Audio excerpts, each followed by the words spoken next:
Minha mãe esqueceu onde guardar sobremesa para o meu filho no dia de ação de graças. Disse que ele a não merecia, por causa do jeito que ele se comportou. Os filhos da minha irmã comeram 2 vezes. Eu ajudei meu filho a colocar o casaco e fomos embora. Às 10h13 da noite, meu pai mandou uma mensagem: transfira a hipoteca amanhã. Eu não discuti. Só, não sei o que pode ser mais baixo do que humilhar o próprio neto para provar um ponto, mas, seja o que for, acho que meus pais já chegaram lá. Uma coisa é ter preferidos. Já me acostumei com isso ao longo dos anos. Ver o rosto da minha mãe se iluminar quando minha irmã chega, ou ouvir meu pai dizer que os filhos do meu irmão são o verdadeiro legado dele. Eu aprendi a suportar as indiretas, os olhares de desprezo quando menciono qualquer conquista do Ethan. O jeito como eles passam por nós no corredor, como se fossemos visitantes no Museu dos Anetos de Ouro deles. Mas aquilo foi intencional. Eles sempre me trataram como um experimento fracassado. Eu fui a primogênita, a criança quieta que acabou sendo inconveniente. Não era rebelde, só comecei a dizer a não. Parei de pedir para eles se importarem com o que claramente não lhes interessava. Eles queriam controle. Eu dei distância e eles nunca me perdoaram por isso. Tudo piorou depois do meu divórcio. Eu não chorei no sofá deles nem implorei por ajuda. Mudei-me, consegui um emprego que pagava o suficiente e comprei minha própria casa. Eles odiaram essa parte. Odiaram não poder balançar dinheiro sobre minha cabeça. Meu pai ofereceu colocar minha hipoteca no fundo familiar, disse que seria mais prático. Mas eu sabia o que aquilo significava, ele queria o nome dele na escritura. Queria controle. Recusei educadamente. Desde então, ele trata a minha independência financeira como uma ofensa pessoal. Meu irmão Ryan percebe isso. Uma vez ele me disse, sabe, você é a única que eles não conseguem manipular. É por isso que fingem que você não existe. E ele tem razão. Ele não faz parte do problema, mas também nem sempre intervém. O dia de ação de graças foi o empurrão final. Chegamos cedo, eu e Ethan, porque ele tinha ajudado a preparar o molho de cranberry e queria mostrar para minha mãe. Ela sorriu educadamente, mal olhou, e colocou atrás da travessa comprada no supermercado. Eu não disse nada. Nunca digo. O jantar foi o caos de sempre. Os filhos da minha irmã escolheram tudo primeiro.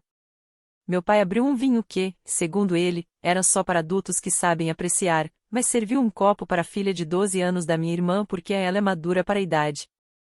Ethan perguntou por que não havia purê de batatas naquele ano. Não foi rude, só curioso. Minha mãe riu e respondeu, porque tem gente que não precisa de mais carboidrato. Foi para ele. Eu senti. Mesmo assim, terminamos o jantar. Ethan estava animado pela sobremesa, ele ama o cheesecake de abóbora da minha mãe. Até ajudou a colocar os pratos de sobremesa. Os filhos da minha irmã pegaram as fatias primeiro, claro. Grandes. Já estavam na metade quando a bandeja voltou para minha mãe. Ethan ficou ali, esperando, sorrindo. Ela nem olhou para ele. Só disse, sem piscar, ele não merece sobremesa depois do jeito que se comportou. A sala ficou em silêncio por um instante. Um dos gêmeos da minha irmã pediu mais uma fatia. Ganhou.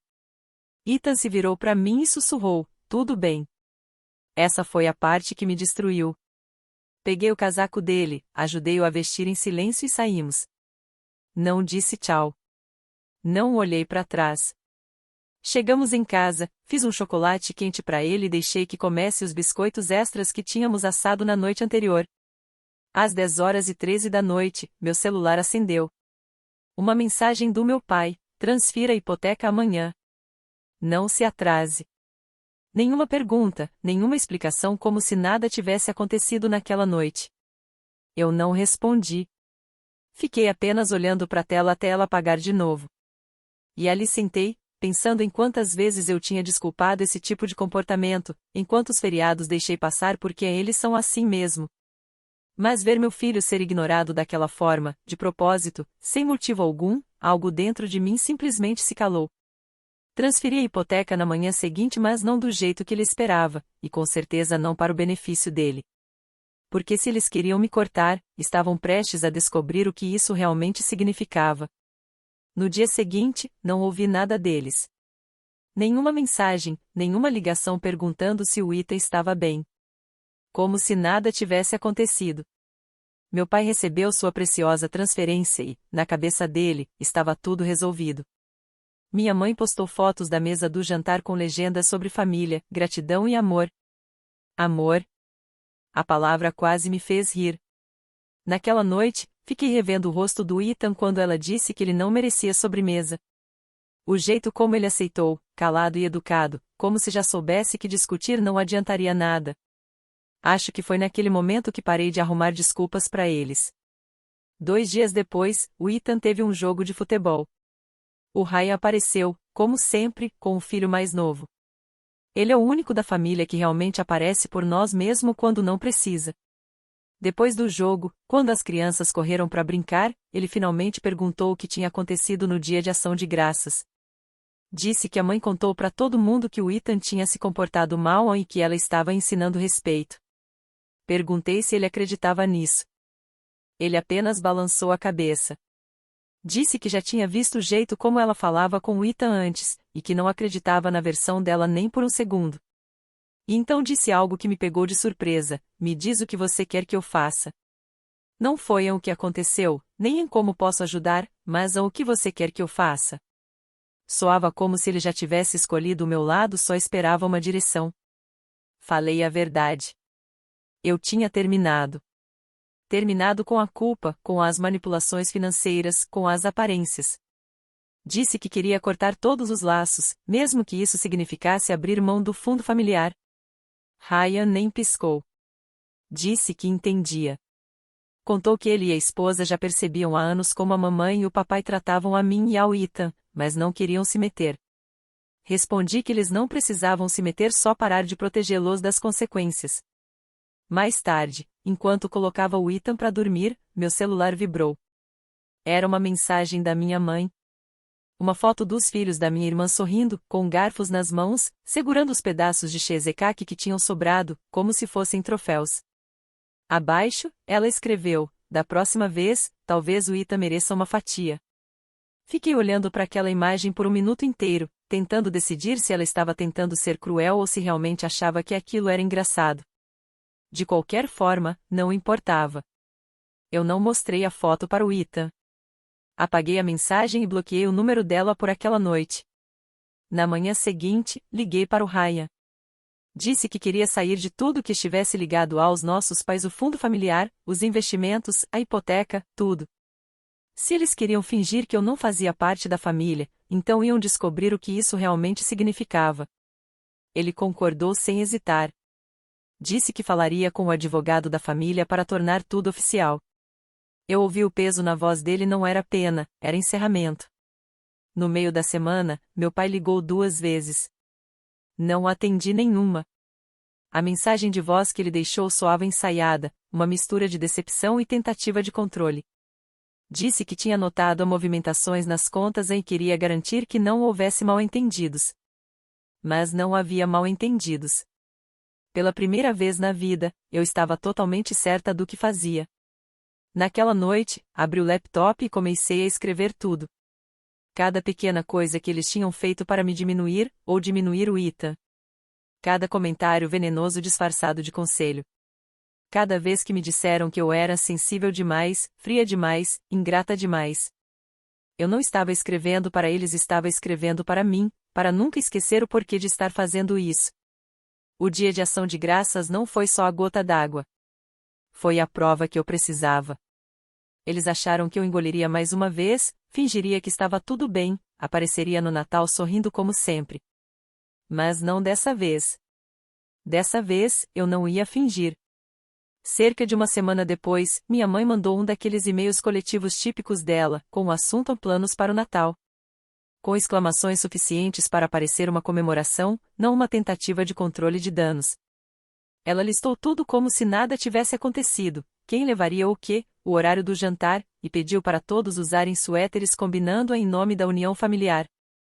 Nenhuma menção ao Ethan. Nenhuma menção ao que ela disse para ele. Nenhum reconhecimento de que a gente tinha saído no meio do jantar. Ela terminou o e-mail com aquelas frases vazias sobre deixar as tensões do passado para trás e recomeçar pelo bem dos netos. Aquela era a versão dela de um pedido de desculpas se pintando de pacificador enquanto escondia a própria crueldade debaixo do tapete. Eu não respondi. Nem precisava. 2 dias depois, Raya me ligou. Disse que tinha se reunido com o advogado da família, como combinamos. O fundo poderia ser dividido tecnicamente complicado, mas não impossível.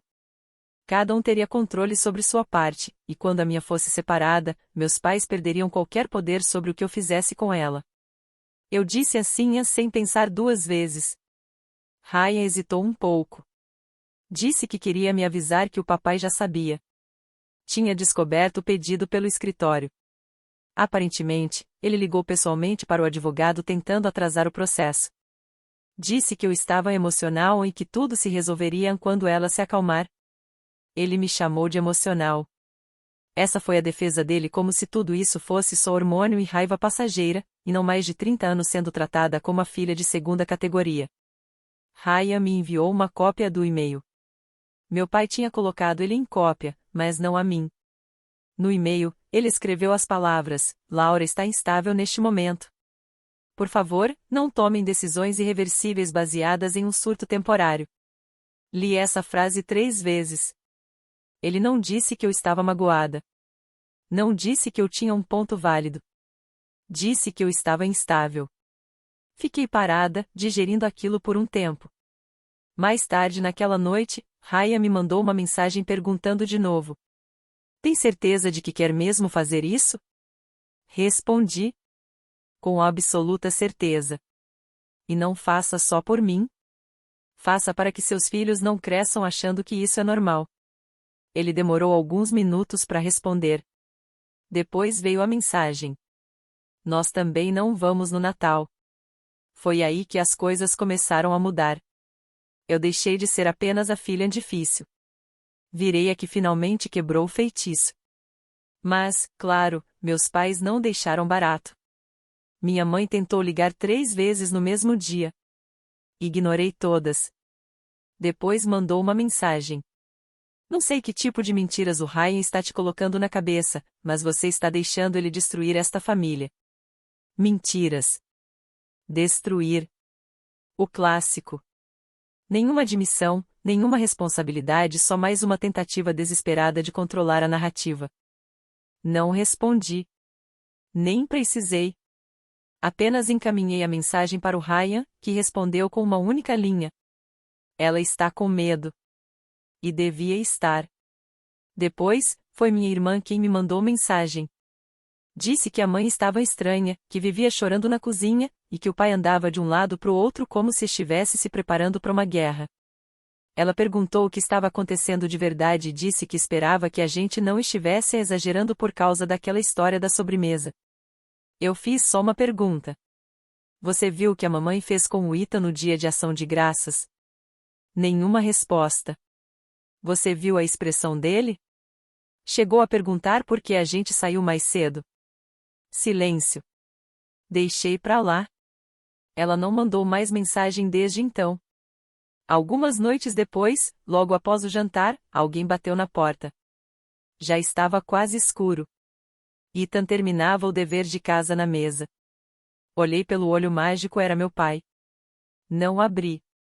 Ele bateu de novo, mais forte dessa vez. Fiquei ali parada, observando ele se remexer, impaciente, frustrado, não estava acostumado a ser ignorado. Ethan perguntou quem era. Eu disse: Ninguém importante. E eu realmente quis dizer isso. Pela primeira vez na vida, não falei por raiva, nem para me convencer. Eu simplesmente não precisava mais de nada deles. E isso, mais do que qualquer coisa, era o que mais os apavorava. Quando chegou a semana do Natal, achei que eles finalmente desistiriam. Tentaram de tudo: culpa, controle, silêncio, até constrangimento público. Pensei que, quando nada disso funcionasse, iam deixar pra lá. Mas não deixaram. Na manhã de 21 de dezembro, alguém bateu à porta. Correspondência registrada. Um envelope grosso, com o nome do meu pai no remetente impresso, não escrito à mão. Dentro, havia uma cópia de uma carta do contador deles, grampeada a uma nota datilografada do meu pai. A carta falava sobre a divisão do fundo familiar e as sérias complicações fiscais que podem surgir de decisões motivadas por emoção. Em negrito. Recomendamos fortemente que se evitem ações precipitadas que possam afetar o patrimônio familiar e o equilíbrio de longo prazo. Li tudo ali mesmo, na cozinha, enquanto Ethan colava pedaços de feltro em um trabalho da escola. Não disse nada. Apenas dobrei a carta, coloquei de volta no envelope e joguei no lixo.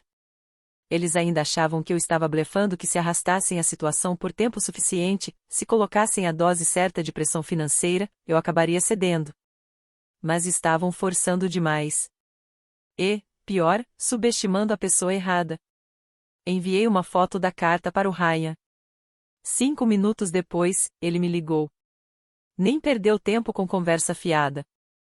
Só disse: "Ei, tem algo que você precisa ver." Logo em seguida, me mandou por e-mail um documento que eu nunca tinha visto antes, uma antiga emenda ao contrato da Casa do Lago, aquela propriedade que eles reformaram e transformaram em uma espécie de segunda mansão. Aparentemente, há 10 anos, quando ajudei com parte do pagamento inicial, eles me adicionaram como coassinante parcial. Temporariamente, disseram na época. Mas ninguém nunca tirou meu nome, e acabaram esquecendo.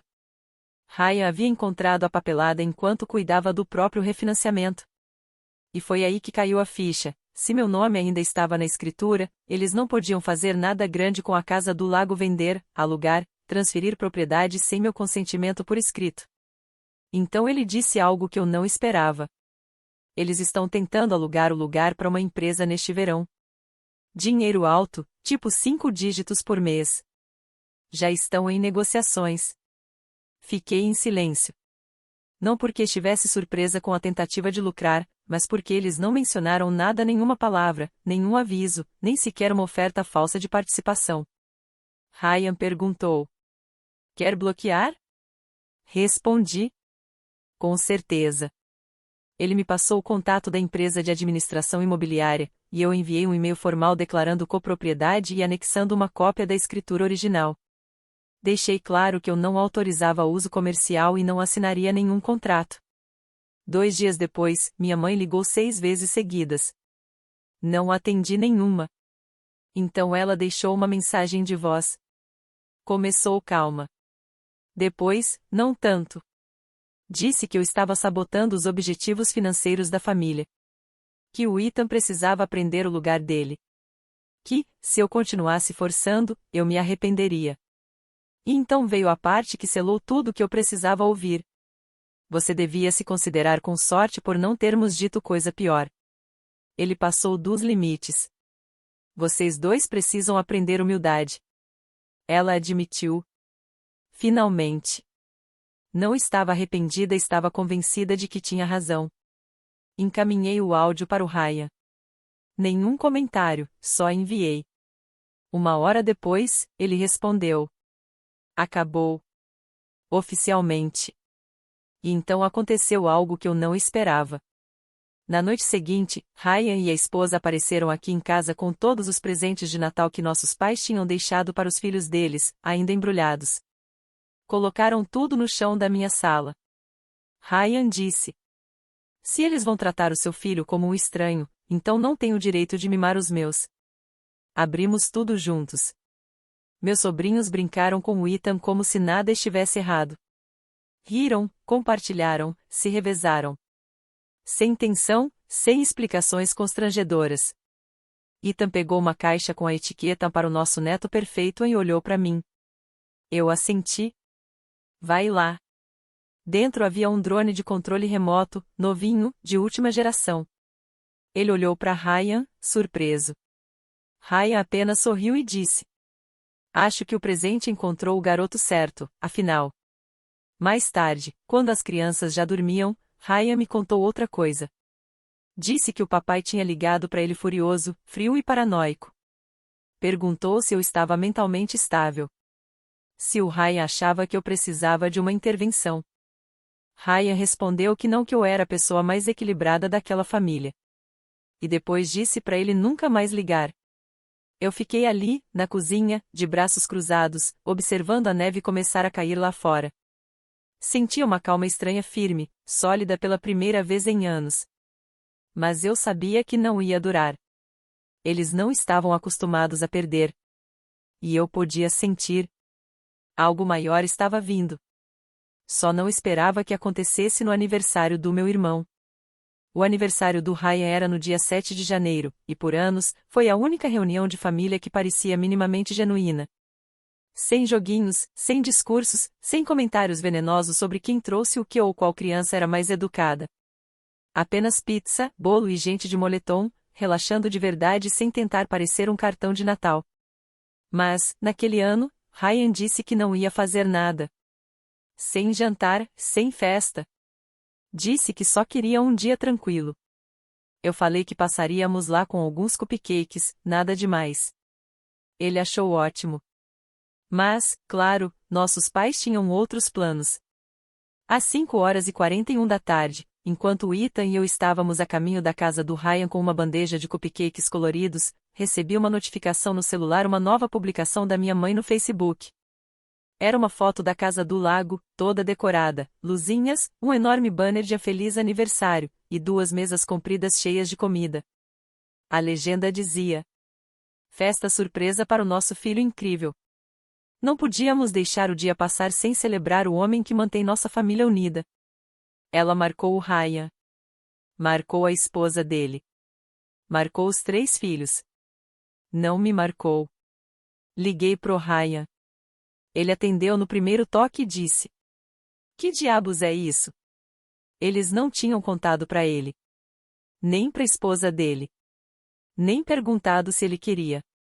Simplesmente organizaram uma festa e divulgaram online, achando que ainda podiam nos forçar a fingir que tudo estava bem. Quando chegamos à casa dele, ele estava furioso. O celular não parava de tocar mensagens de amigos da família perguntando o horário da festa ou confirmando presença.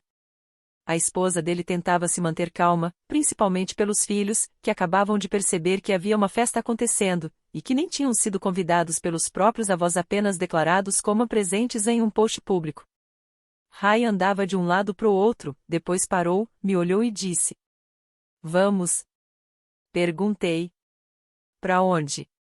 E ele? Pra festa. Não vamos invadir nada. Vamos reconquistar.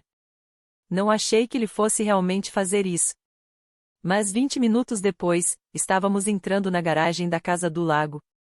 Ethan ficou no carro com os primos, assistindo a um filme. Ryan disse que voltaríamos rápido. O lugar estava lotado. Carros enfileirados na entrada. Música baixa e segura, algo de uma playlist que minha mãe provavelmente chamava de evento de família. Reconheci alguns parentes distantes, vizinhos e uma das amigas do clube do vinho dela, perto do pátio. Minha mãe nos viu primeiro. O rosto dela fez aquele jogo rápido de expressões, surpresa, alegria forçada, depois preocupação. Ela abriu a boca provavelmente para dizer algo doce e falso, mas o Ryan foi mais rápido. Por que você postou uma festa falsa online e fez parecer que fui eu quem planejou? Ela piscou, confusa, e olhou por cima do ombro dele, direto para mim. A gente só queria te surpreender. Ryan deu um passo à frente. Vocês não vão me usar para encenar uma turnê de redenção familiar só porque erraram com a Laura e o Ethan. Não é assim que as coisas funcionam mais. Meu pai apareceu atrás dela, calado, só observando. Ryan se virou para a multidão, alto o suficiente para que todos ouvissem. Isso não foi ideia minha. E se alguém veio aqui achando que isso era um evento de família de verdade, foi enganado. As pessoas começaram a se entreolhar, confusas. Alguns murmuraram. Alguém riu, achando que era uma piada. Minha mãe tentou falar por cima dele. A gente só queria uma foto, um momento bonito. Mas Ryan continuou. Vocês queriam um palco. Queriam apertar o botão de um recomeçar. Mas essa família não é mais inteira. E se continuarem fingindo que é, vão acabar sozinhos, sentados à mesa que vocês montaram para pessoas que pararam de aparecer faz anos. A gente foi embora. Simples assim. Viramos as costas e voltamos pro carro. No caminho para casa, Ethan perguntou se a festa tinha sido estranha. Eu respondi. Foi, mas não ficamos muito. Mais tarde, já era quase 11h30 da noite, quando recebi uma mensagem. Era da minha mãe de novo. Você está destruindo essa família. Está feliz agora? Conseguiu virar o Ryan contra a gente. Espero que toda essa amargura tenha valido a pena. Eu não respondi. Mas o Ryan respondeu no grupo que ela nem tinha percebido que nós dois ainda estávamos. Se você falar com a Laura desse jeito de novo, vai estar cortada permanentemente.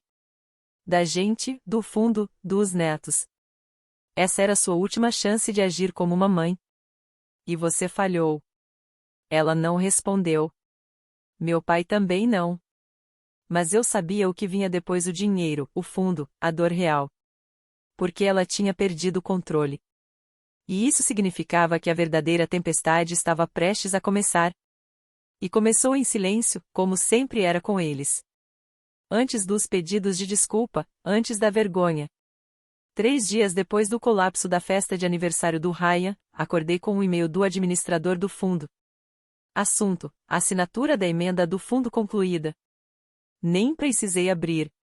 Eu já sabia o que significava. Ryan tinha feito isso. Tinha levado até o fim. Quando li o conteúdo, estava tudo ali, preto no branco. O fundo havia sido oficialmente dividido. Eu agora era a única controladora da minha parte, completamente separada dos meus pais.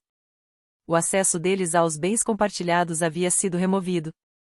E no final do documento, uma cláusula inesperada. Com efeito imediato, os beneficiários Robert e Diane James estão removidos de futuras distribuições, a critério do co-curador. Ryan não só tinha me ajudado a sair, ele tinha cortado eles fora. Não foi um aviso. Não foi uma suspensão temporária. Foi uma fronteira final, legal e definitiva. Liguei para ele. Ele atendeu no segundo toque. Eu fiquei em silêncio por um momento. Ele só disse: eles vão aparecer na sua porta antes do pôr do sol. Se prepara. E ele estava certo. Às 4h17 da tarde, ouvi batidas na porta. Não eram desesperadas, uma batida, e silêncio. Olhei pelo olho mágico. Eram meus pais. De pé na calçada, parecendo estranhos. Nem subiram no alpendre, como se não tivessem mais certeza de que pertenciam ali. Abri a porta, mas não saí. Minha mãe sorriu, como se ainda estivéssemos jogando o mesmo jogo. Podemos conversar um minuto? Perguntei. Sobre o quê? Meu pai finalmente falou. Isso é família. Família não resolve as coisas através de advogados. Eu disse para ele que era engraçado ouvir isso de um homem que usava contratos e hipotecas como armas. Minha mãe deu um passo à frente. A gente só quer encontrar um caminho de volta. Não queríamos que as coisas chegassem a esse ponto. Perguntei o que ela quis dizer, então, quando disse ao meu filho que ele não merecia sobremesa. Quando zombou de mim nos e-mails. Quando usou o aniversário do meu irmão para encenar uma tentativa pública de limpeza de imagem. Ela não respondeu. Abaixou a voz e disse apenas: a gente vai se desculpar com o Ethan. Estamos prontos para admitir que estávamos errados. Esperei. Nada mais. Nenhum pedido de desculpas de verdade, nenhuma responsabilidade. Apenas uma oferta para encenar uma. Disse: a gente não precisa mais disso. Vocês são uma lição, não um legado. E fechei a porta. Sem gritos, sem ameaças, apenas o fim. Naquela noite, ela mandou um e-mail longo. 5 parágrafos de drama. Falou sobre perdão, sobre como estava magoada, e sobre como a família devia permanecer unida. Afirmou que o Ryan estava sendo manipulado por mim. Disse que estávamos roubando o futuro deles. E, na última frase, escreveu: vocês vão se arrepender disso quando não estivermos mais aqui. Eu não respondi. Encaminhei pro Ryan. 10 minutos depois, ele respondeu. Com efeito imediato, removi o acesso deles ao fundo de contingência. Eles estão completamente fora do traste. A distribuição final será feita até o próximo trimestre. E pronto. Fiquei olhando para aquela mensagem. Não chorei. Não sorri. Senti algo mais pesado, encerramento. Não foi limpo, nem triunfante. Foi apenas real. Alguns dias depois, Ryan nos convidou para jantar. Só ele, a esposa, as crianças e nós. Ethan ajudou a fazer barrinhas de limão, as favoritas dele. Quando chegamos, Ryan já estava montando o quintal com luzinhas e cadeiras de jardim. Não era uma celebração. Era só paz. Durante o jantar, as crianças improvisaram uma mesa na sala, com cobertores e almofadas. Sem regras, sem rigidez, só risadas e migalhas por toda parte. Em certo momento, Ryan levantou o copo e disse baixinho: um brinde a escolher a paz, mesmo quando custa sangue. Todos brindaram, até o Ethan com o suco dele. Depois do jantar, ficamos sentados no quintal ouvindo as risadinhas das crianças no escuro, caçando vagalumes. Peguei o celular pela última vez. 2 chamadas perdidas da minha mãe. Nenhum recado. Essa foi a tentativa final. Sem palavras, sem pedido de desculpas, só silêncio e expectativa. Eu não liguei de volta. Porque, pela primeira vez, não éramos nós que estávamos esperando ser amados. Éramos nós que tínhamos seguido em frente. E essa foi a verdadeira vingança. A gente não precisava mais deles. Nunca mais. Nas semanas que se seguiram, o silêncio foi quase estranho. Sem e-mails, sem recados, sem visitas de surpresa, apenas o vazio. O tipo de silêncio que só existe quando as pessoas percebem que perderam o controle de vez. Achei que minha mãe tentaria mais uma manipulação, talvez por um primo distante ou um amigo em comum, mas nada veio. Ethan não perguntou por eles. Nenhuma vez. Passava as tardes me ajudando a repintar o quarto de hóspedes, rindo quando, distraído, mergulhava o cotovelo na bandeja de tinta.